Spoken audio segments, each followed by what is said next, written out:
Good morning. So, I hope you are preparing well for your exams, and here is another session on reading comprehension.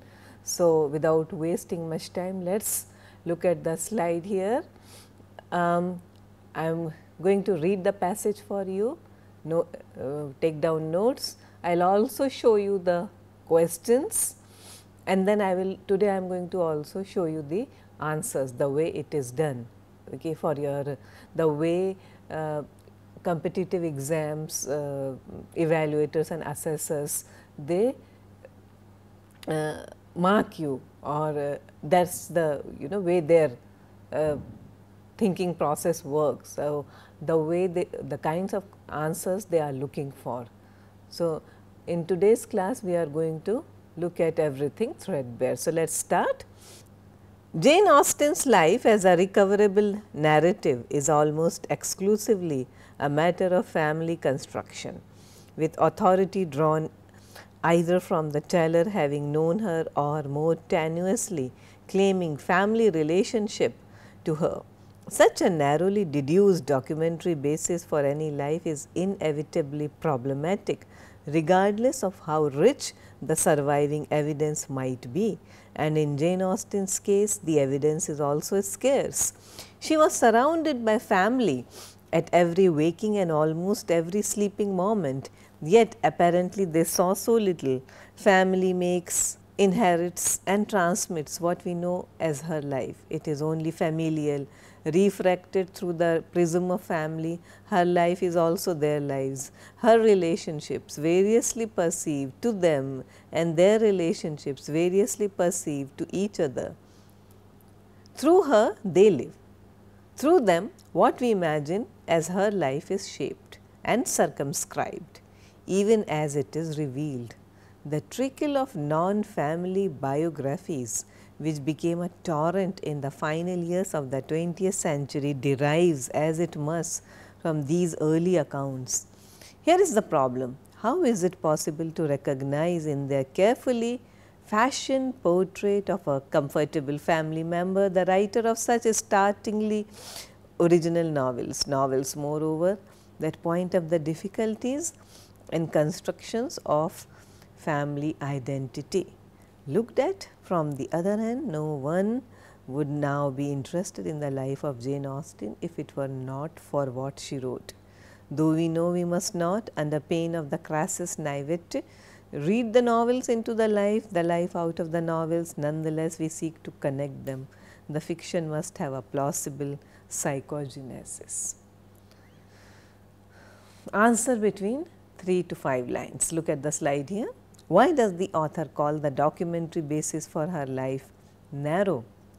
What does the author refer to her as a problem for people interested in Austen's life? What here is the crassest naivete? Go back to the passage, go through the passage again and try to answer, respond to the questions.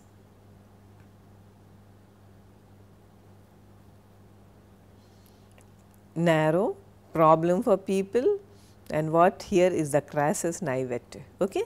And look at the slide with answers.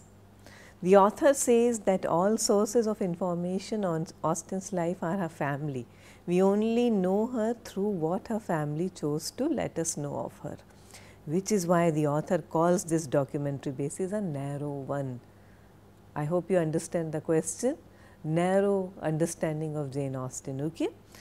The author argues that the image we have of Jane Austen has been manufactured by the careful descriptions of her family members, and it is difficult to recognize the author Jane Austen within this identity. Her originality is subsumed within her identity as a family member. It is crassly naive, the author writes, to connect her life with her novels, that is, to read her novels as a reflection of her own experiences. But such a practice is common among readers despite its flaws. And then look at the vocabulary section also. Tenuous, it is an adjective meaning very weak or slight. We say the tenuous link between interest rates and investment. You can also use these words in words of your or sentences of your own. Naivete, it is a noun, it means lack of experience. His appalling naivete in going to the press. Conformable, adjective, which means disposed or accustomed to conform to what is acceptable. Personality is conformable to the ambient level of cultural evolution. Refract is a verb, make a ray of light change direction when it enters at an angle. The rays of light are refracted by the material of the lens. But refract is not just a scientific term, it can also be used in a more literary way. If you do not have to always use the way it is used in refraction and the law of physics, etc. It is also how somebody's opinion can be refracted. Okay. So, mind you, all these kinds of words can arrive, can stare you in the face when you appear for any competitive exam. So, just do not go literally, also you should be comfortable with the more deeper or the deeper meaning of these words and expressions. Let us move on to the second passage. It is only recently that critics have found a way to connect the letters to the novels, in part as a result of a new appreciation for what is by design disorderly and experimental in Austen's mature narrative method. On occasion, the letters can read like jottings for fiction, offering clues to the kinds of risks she took as a novelist. This goes beyond, though it includes what is visible from their characteristic graphic compression, whereby topics are tumbled together, separated or inappropriately yoked by dashes, an unparagraphed pile-up of subjects and opinions, paratectic rush of impressions unsorted by subordination. Biographies are built from interpretations rather than from facts. In Jane Austen's case, there are so few facts that almost all we can know are the narrative consequences of different kinds of interpretation. In the Victorian period, this is evident in the contradictory family views on the letters. More recently, the challenge for the modern trade biographers has been to recover a personal Jane Austen and a plausible emotional and psychological hinterland for a writer freed from family defensiveness. It is difficult to disregard the interpretative stranglehold of a family who have so effectively determined the content, even the tone and emphasis of the biographical tradition. The Austens were clever down the generations without being intellectual or anything more than broadly sympathetic to the mainstream in the arts, professional, comfortable, culturally conservative and stalwartly Middle England. Their official stance, unlike our interpretations of the novels, has shifted little since the early 20th century. It is extraordinary to consider how late Jane Austen's biography has retained the imprint of a family property. Look at the questions. What was special about Austen's letters? Why are they crucial to critics? Why is Austen so challenging a figure for biography figures? From passages 1 and 2, what impression do you have of the Austen family influence on Jane Austen's career and later biographies? Please look at the passage again, quickly go through it.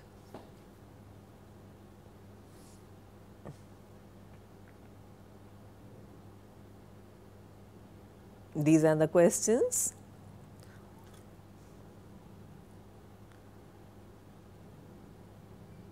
And let us look at the answers. Jane Austen's letters, they provide the only surviving link to her fiction. In her writings, her particular style, which the author calls deliberately disorderly, evokes her novels as well. The author writes that her novelistic style can be traced in the concern of her letters as well. It is difficult for modern biographers to gauge Austen's private world without being influenced by family portraits of her. Her emotional and psychological experiences have always been mediated by family constructions of her life. The Austen family has been described by the author as decidedly conservative and middle class. They seem to be protective of Austen's privacy to the point of being defensive of any allusion or narrative that does not ally with their own image of Austen as a writer. Trapped within this box, Austen has never been truly accessible to critics, biographers and readers. Let us move on to look at the vocabulary. Peritectic, the juxtaposition of clauses or phrases without the use of coordinating or subordinating conjunctions. Look at this, it was cold, the snows came. It is a grammatical term, but it can also be used in order to convey some kind of juxtaposition or putting together of two ideas. Plausible, seemingly reasonable, it is not possible, or opposite is implausible. So, you can derive the meaning. Yoke is verb, join in a close relationship, and jottings, a few jottings on an envelope. Let us move on to the next passage. The parodic impulse that so clearly defines the young Austen's response to literature is largely the product of this same decidedly writerly stance towards books and writings of all kinds, an impulse that prompted her to look upon any and all texts as in some way scriptable or writable. Less frequently noticed has been the extent to which the Austen family as a whole possessed a tendency to rewrite texts as they read them, the ways in which they were inclined to mimic in their own idiosyncratic manner the processes by which any given text came to be conceived or written in the first place. In his draft of a lecture originally written in the early 1930s, the Oxford philosopher R.G. Collingwood made two observations regarding Austen's achievement that are relevant to our purpose here.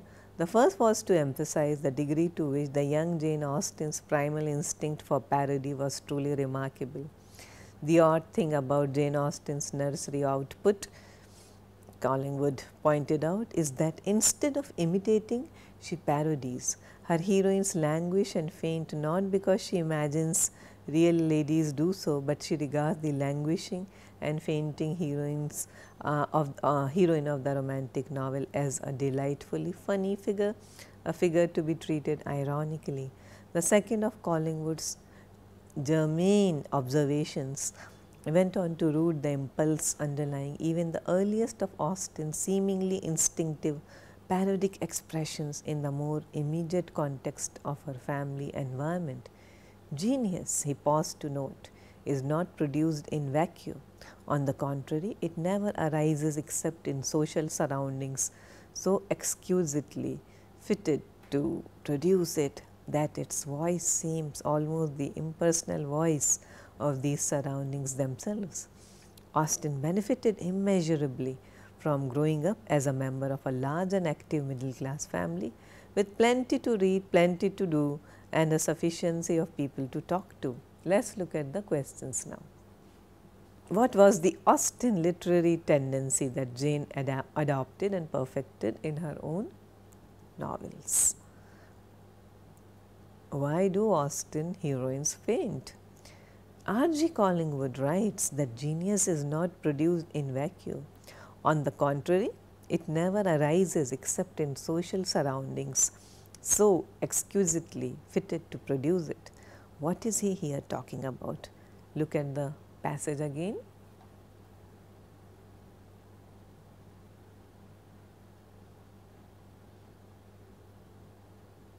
Look at the questions again.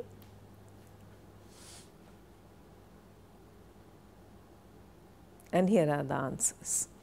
Jane Austen shared with her well-read family the tendency to parody existing popular literature.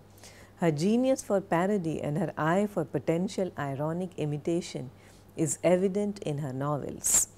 Austen heroines fainting are an ironic comment on the literary trope of the frail heroine in other romances of Austen's time. She thought them funny and exaggerated figures and parodies them in her own novels. And what is R.G. Collingwood's opinion? That the kind of literary genius seen in Austen is never produced in a vacuum. Her family background and their predilection for reading and writing influenced her hugely. Let us do some vocabulary. In vacuum, in a vacuum. These one of those foreign words. When I move on to do vocabulary, which I haven't done much of so far, but I am going to do plenty of soon, and which is such an important of your competitive exams, then we are going to look at plenty of words as including foreign expressions. Okay, so, in vacuum is in a vacuum. Look at the usage of it. Germane is relevant, that is not germane to our theme, or germane to this idea is the concept of so and such and such, so and so. Idiosyncratic is eccentric, peculiar, not always bad, not to be confused with idiotic. Primal is fundamental, but has rivers were the primal highways of life. There is a difference between primal and primitive. Do your own vocabulary check here. What is the difference between primal, primeval and primitive? Next passage. Looking at Mansfield Park, or indeed any of the other novels, we can establish that Austen had a great deal to say about masculinity, that she excelled at depicting male characters, even that she subscribes to a masculine ethic that underpinned her portrayal of social mores and historical change. But ultimately all of this must be weighed in the balance with her approach to form and her gradual refining of a feminine aesthetic. Austen is the founder of the modern romance narrative, as the first to recognize the extraordinary narrative power of keeping the hero's point of view in reserve. The suspense surrounding the hero's feelings and intentions drives the story forward in a way unequaled by shipwrecks, bandits, abductions or eerie sounds. The precise method by which Austen develops the hero as enigma is a topic that has barely been broached. The ideological corollary of this technique, that, as Robert Miles nicely puts it, Austen regards the feminine self as our default state, has been assumed more often than it has been investigated. At any time, the reception of Austen by men must be a sensitive measure of anxieties about the boundaries of masculinity and the degree to which the male reader can tolerate a feminocentric definition of humanity. In her last completed work, Persuasion, Austen brought the technique to perfection. The voice of the narrator allied with that of the heroine, the reader perceiving not only through Anne's mind, but also through her senses and a haze of emotion. Through this haze, the hero is glimpsed, often indistinctly. His words and actions may be clearly recorded, but his motives remain more completely obscured than in any of the other novels. The narrative structures that creates this epistemological chasm between the main female and male protagonists naturally gives rise to the climactic dialogue on the different qualities of men and women. Look at the questions. Why is Jane Austen the founder of the modern romance narrative? Why is the feminine self the default state of the Austen reader? How is Persuasion a specific example of this Austen literary technique? Austen is called the founder of the modern romance narrative because she was the first to identify the potential in keeping the romantic hero's point of view entirely hidden, to be revealed only towards the end of the novel. In an Austen novel, the protagonist is a woman, and it is her feelings, intentions and opinions that as a reader one has most access to. The hero's thoughts are never known. This is why a critic says that Austen keeps her readers in what is by default a female self. The structure of persuasion is such that the hero's thoughts are completely unknown, giving rise to a dialogue on the differences between men and women towards the end of the book. This gap in the reader's knowledge is typical of her other works as well. Let us look at the vocabulary now. Epistemological, it is a philosophical term relating to the theory of knowledge and methods. Chasm is a noun, a profound difference between people, viewpoints, feelings, the chasm between rich and poor. Corollary, a direct or natural consequence or result. The huge increases in unemployment were the corollary of expenditure cuts. Look at all these words, they have a way of recurring or occurring in a variety of competitive exams. Corollary is a confusing word. Exact meaning as you are given here is a direct or natural consequence or result. Okay, so, as a corollary to this, as a corollary to something that has happened, it is a consequence of an action. Okay. So, please, it is not like, it is not to be used in the sense of in addition to. Many people do that as well, it is very confusing.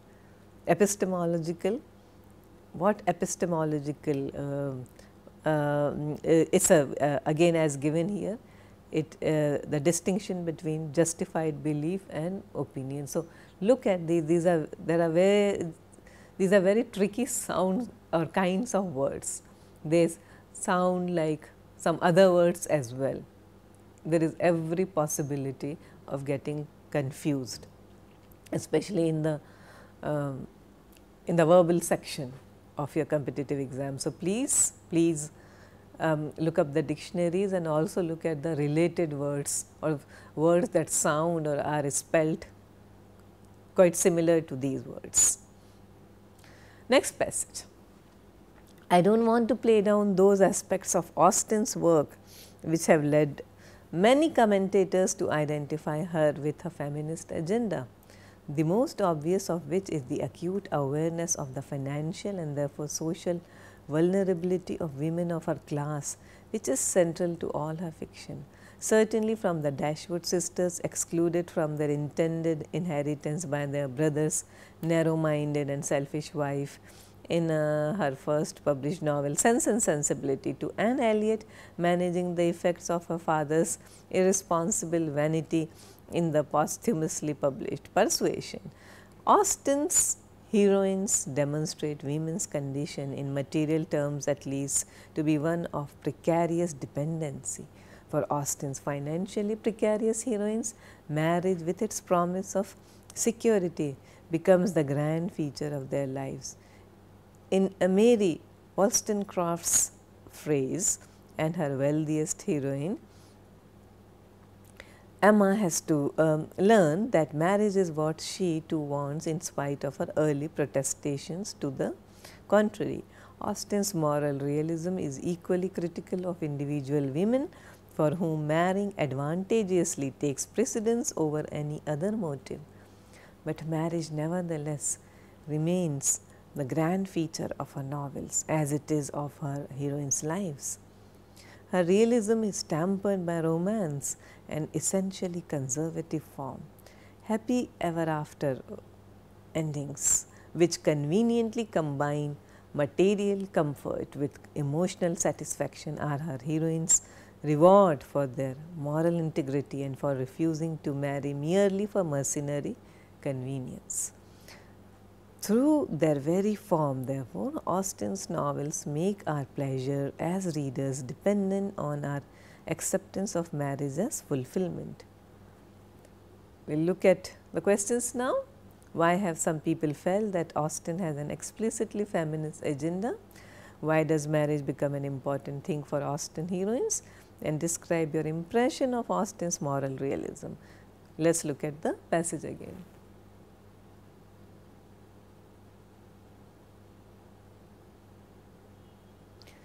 Here are the answers.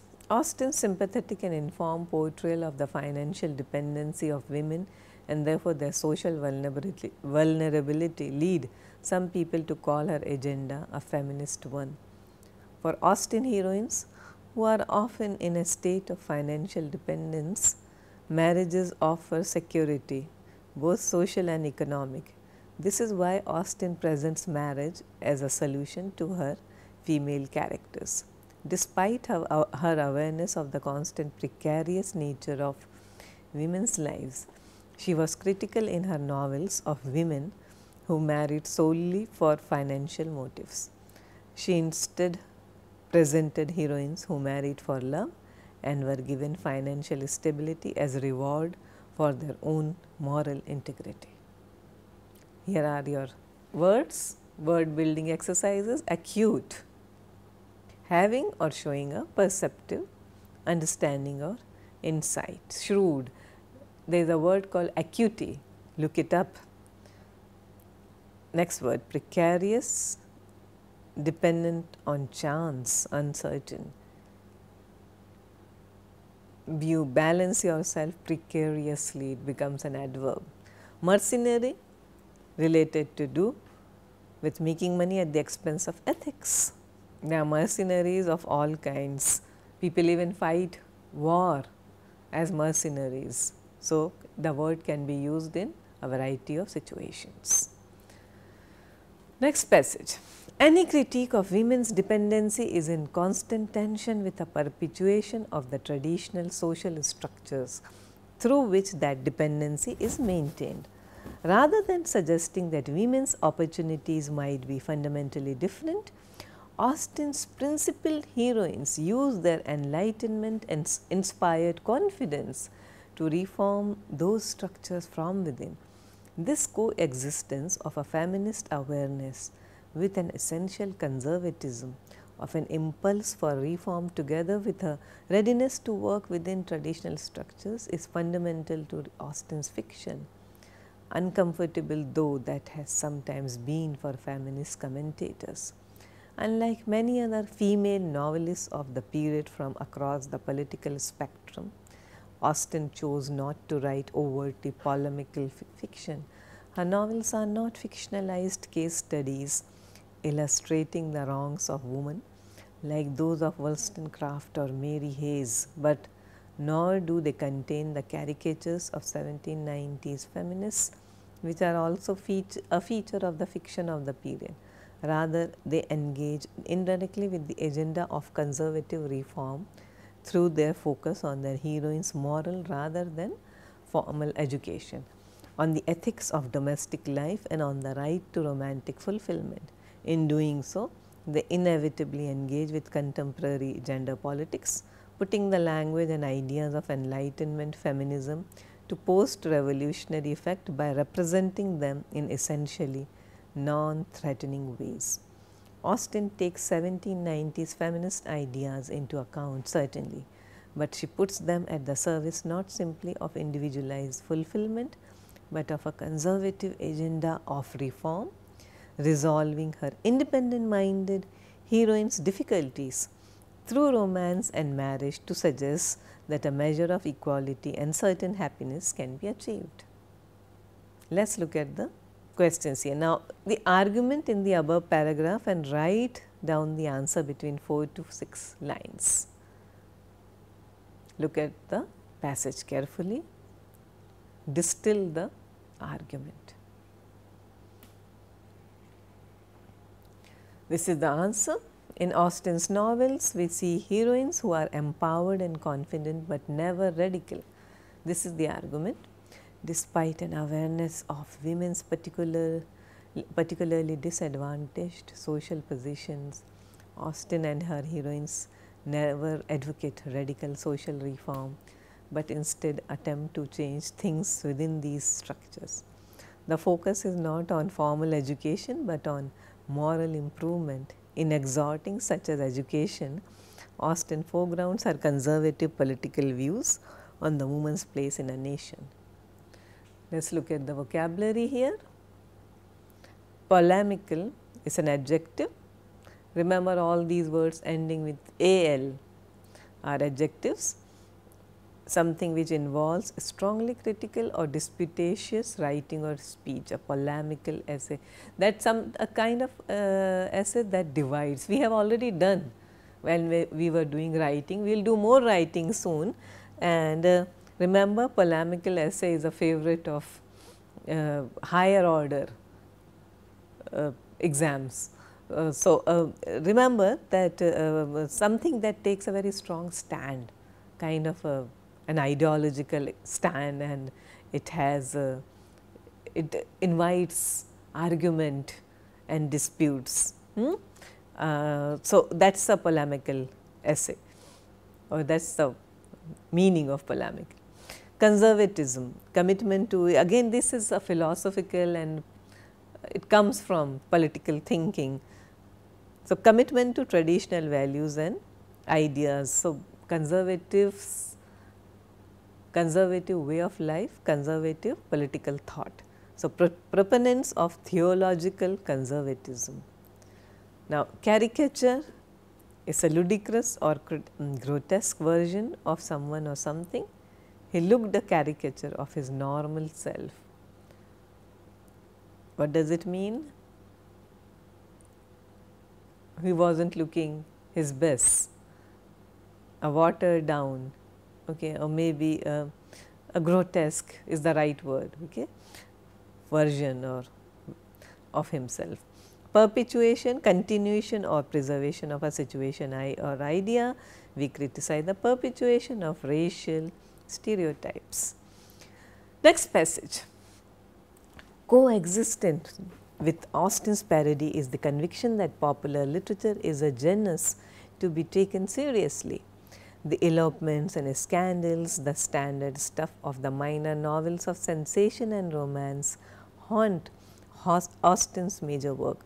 While they form the core of the more uncontrolled juvenilia, they remain an oblique presence in the mature fiction, referenced through second-hand accounts and confined to minor characters.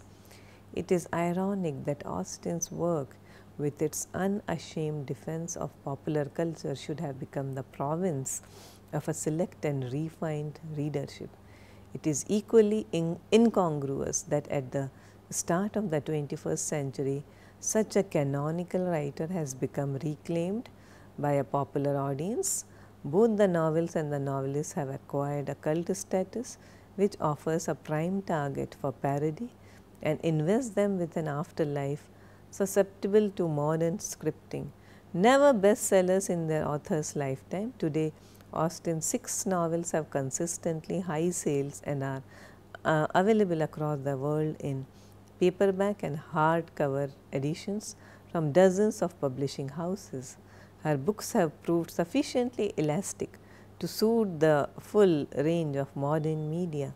The integration of Austen's writing into the popular cultural imagination is overwhelmingly evident in the electronic share reading and discussion groups which have spiraled into existence on the internet. Here is the question. Summarize the above paragraph between 4 to 6 lines, and the answer is, in the above paragraph, the author writes that Austen's works display a love for popular culture. Despite this, her novels reached out only to a select and refined readership. In the beginning of the 21st century, though, Austen was appropriated by multiple forms of mass culture, herself becoming the subject of parody and ironic reference.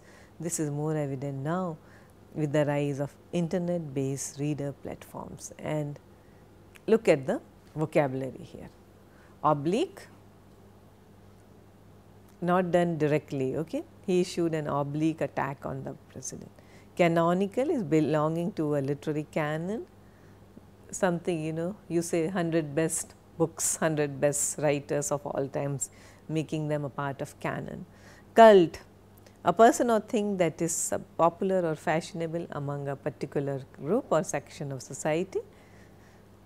The series has become a bit of a cult in the UK. Monty Python series, for example, is a cult. You must watch Monty Python series in order to understand the turn of phrases in the English language. It will also help you in listening exercises. Juvenilia, works produced by an author or artist while still young. From the juvenilia onwards, certain themes were prominent. From here you get the word juvenile. So, thank you very much, and we will continue with our reading practice in our next class also.